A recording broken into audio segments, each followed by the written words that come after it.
Robin Hood Radio presents Stage Right or Not with Michele Willens. Michele is a longtime journalist and herself is a published playwright of several theatrical works. She's a frequent contributor to the Huffington Post, Daily Beast, and the Atlantic websites. Another opening of another show. Well, as always, lately, there is bad news and good news.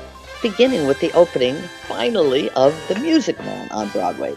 Well, the reviews were uneven at best, with the all-important New York Times headline reading, "Even with Hugh Jackman, this Music Man is flat." Ouch. Will this mean trouble with a capital T for the show? I doubt it, with so many tickets with capital T's bought already. Now, it's not news that Broadway is nearing the end of a particularly dismal winter. Thank you, COVID. There are currently, I believe, still only 19 shows in the 41 theaters. That's a new low.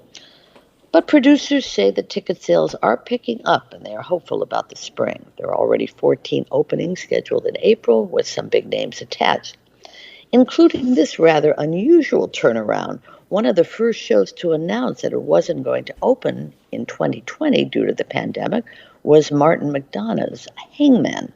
Well, it will apparently arrive at Broadway's Golden Theater beginning April 8th for a limited 10-week engagement. Meanwhile, closed or paused, as they like to say, shows Mrs. Doubtfire, To Kill a Mockingbird, and Girl from the North Country claim they will return in new venues. We shall see. But then comes some bright light. For example, the Barrow Group, the 35-year-old off-Broadway theater company known for its actor training programs, is preparing to open a $4 million performing arts center on 8th Avenue, just around the corner from its old space that it had leased for 18 years. Well, this good news is a result of something called the Paycheck Protection Program funding. Still, the reality is that around the country, in theaters big and small, decisions are being made almost weekly. I happen to be on the West Coast now, where the Pasadena Playhouse announced that its show, Teenage Dick, will pivot to streaming only. And the Soraya venue at Cal State Northridge, well respected, has canceled 3 of its shows and postponed the 4th until April. All out here, all eyes right now are on the Geffen Playhouse, which has a new play opening this week starring Bryan Cranston as a Harvard professor dealing with racial issues. I will be seeing that on press night this week before returning to the East Coast. And dare I say, I'm very excited. Back to some New York stories. The Mint Theater Company, one of my favorites, is presenting The Daughter-in-Law, a long-forgotten work by D.H. Lawrence. That was first produced by the Mint in 2003. If I recall, there was critical acclaim for this one. It's live and in person, at least for now. And an immersive, long-time hit theatrical event is back. Sleep No More, the dark and dreamlike show, left its performance space intact when it closed its doors on dozens of rooms in March of 2020, like everybody else. Performances were to reopen last October, but those variants changed plans. Finally, on September 14th, that's today, Sleep No More will reopen with new masks, new protocols, and a fresh commitment to total immersion. The shows that are up are doing all kinds of creative things to get folks in those seats. Here is one promo that I received. You know what's great? Seeing Company this month for a limited time only. Pay no fees and save up to 50% in tickets this winter. Well, deals like this are too good to miss out on, just like Company. Here's another I received. Detroit comes to Broadway. Join us and special guests for an extraordinary evening on Friday. We'll celebrate the people, the culture, and the city of Detroit right here in the center of New York City at the 8 p.m. performance of Skeleton Crew. Well, that show is about to close, by the way, but I hope they got some people there. And one more, great news for theater lovers. New York City Broadway Week has extended its deal for 2-to-1 tickets through February 27th. That is good news.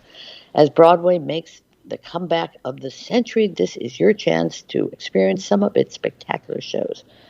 Well, all that hyperventilating aside, you should probably check out the Today Tix websites, TIX. Almost every show is offering affordable tickets.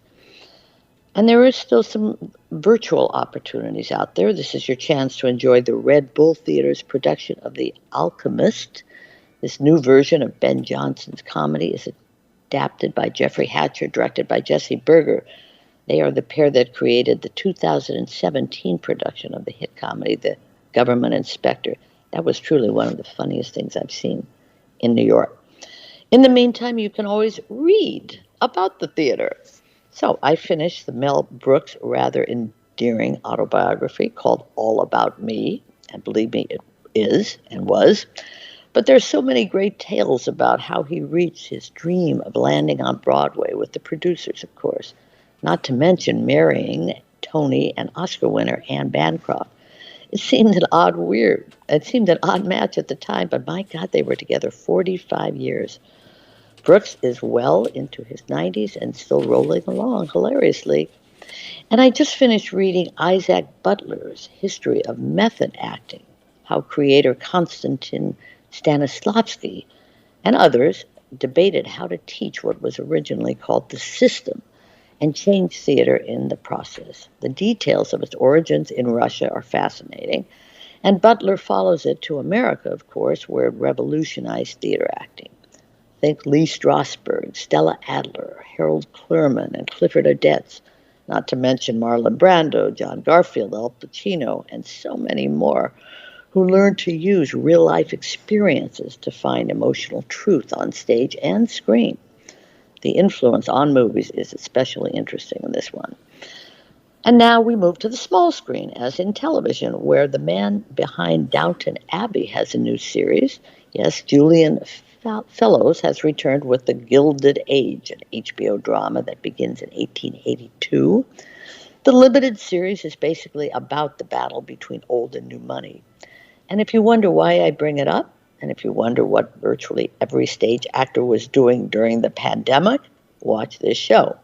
Christine Baranski, Cynthia Nixon star, and others in the cast include Danae Benton, Morgan Spector, Carrie Coon, Audra McDonald, Donna Murphy, and Kelly O'Hara, and more. Finally, note that the Oscar nominations feature frontrunner Ariana DeBose for Best Supporting Actress. She hails from Broadway. And Andrew Garfield is up for Best Actor for Tick, Tick, Boom, directed by Lin-Manuel Miranda. People forget that Garfield, by the way, has been in 2 Broadway shows and won Tonys for both of them. And if you think The Bard is not having yet a moment, remember that Daniel Craig is coming to Broadway with Macbeth. Denzel Washington is up for an Oscar for the same role. West Side Story is based on Romeo and Juliet. And HBO's, back to television for 1 second, HBO's Station 11 takes us to dystopian depths. And it begins and concludes with a Shakespearean troupe. Oh, so, Jill, we can only hope that he had it right when he said, all's well that ends well. Or all the world's a stage. Of course. That's how it begins. Very good. Thank you. I had to throw that one. It's a stage, it's a movie, it's a remake, it's a television series. Yeah. Yeah, and were you struck to? Did you notice any ancillary effect of the Oscars being live in person and open-faced? This, you mean when they announce the nominations? No. It's been emphasized that there will be no masks at the Oscars. Oh, no, I haven't even really read much about it. I don't care that much about the Oscars anymore. But I'm glad that apparently they're going to do it at a real... Right, and it's like just the old days, yeah. It's just more as with the Super Bowl last night. You know, it's more. I'm wondering if showing people that it's okay to move about the cabin, so to speak, is having any impact. But I'm not. It may be too early to tell. Well, the Oscars are when? March? End of March. Maybe? So, yeah, well, it'll be interesting to see where they seat the people, how far apart. No, it's a great chance to make a statement, obviously, and to show people we're back. Right, and I would just think that I don't know when different shows are opening, coming up, you know. Well, like in I don't April, know, yeah, and I don't know how many went for the latest possible for the Tonys. What is the Tony deadline? the Tony deadline is usually the end of April. Um, and I haven't seen, but I mean, I know Tony voters are getting their, their seats and their tickets, so they're starting to see things that might be nominated. Yeah, I think the biggest issue for the things like the Oscars will be mask wearing. What the people, and by the way, forget the Oscars, let's talk about Broadway. Most people want that to continue, even though they're happy to go to shows. I think they'll be upset if they take out the mandatory mask wearing in Broadway houses. I don't know. I'll be back on Broadway shows next week. All right, and that's something I'm curious about because again, that so splits demographically, but Yeah, the people who can afford to pay for the tickets are the ones who are happy to remain masked. I mean, yeah, it creates its own and interesting thing, whereas other people are absolutely done with it. The thing that is a little confusing is that it's pretty clear that masks do nothing for Omicron, and that the people who are getting sick are predominantly triple boost, triple vax boosted, whatever, and yeah. Well, so it's these people that are still wearing masks. So you're kind of in a circular situation. absolutely. Yeah, people are still very nervous. I mean, even out here in LA, people are very nervous. Won't go inside. It's really pretty much half divided now.